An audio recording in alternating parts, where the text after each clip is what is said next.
গ্রেফতার হওয়ার পরে হাত করা পড়া অবস্থায় ব্রিটিশ অফিসারকে শেখালেন মাউজার পিস্তল কিভাবে চালাতে হয়, কারণ সে আর ব্যবহার করবে না।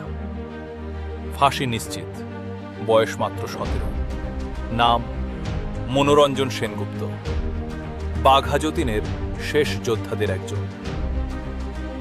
1898 সাল, মাদারীপুর, খায়ের ভাঙা গ্রাম। মনোরঞ্জন সেনগুপ্তের জন্ম।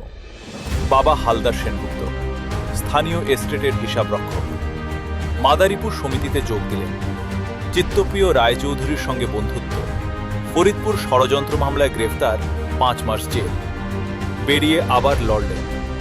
কুখ্যাত গোয়েন্দা অফিসার নিরাদ হালদারকে হত্যা করলেন। তারপর বাঘা যতীনের সঙ্গে যোগ দিলেন।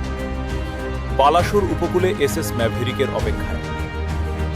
9 সেপ্টেম্বর 1915, বুড়িবালাম নদীর ধারে ব্রিটিশ সেনা চারদিক ঘিরে ফেলল। 75 মিনিটের যুদ্ধ। চিত্তপ্রিয় মাটিতে পড়লেন। বাঘা যতীন গুরুতর আহত। গোলা শেষ হয়ে গেল। মনোরঞ্জন আত্মসমর্পণ করলেন। গ্রেফতার হলেন। ব্রিটিশ অফিসার মাউজার পিস্তল হাতে নিলেন। বললেন, এটা চালাই কিভাবে? মনোরঞ্জন হাসলে দিলেন। তারপর বললেন, আর কিছু জানতে চান? বিচারে মৃত্যুদণ্ড। বয়স মাত্র 17।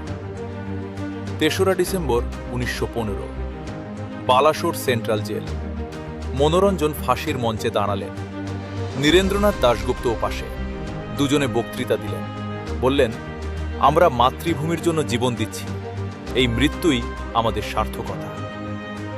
বাঘা যতীনের মৃত্যুর মাত্র 3 মাস পরে সেই একই বালাসোরে মনোরঞ্জন সেনগুপ্ত ফাঁসিতে গেলেন।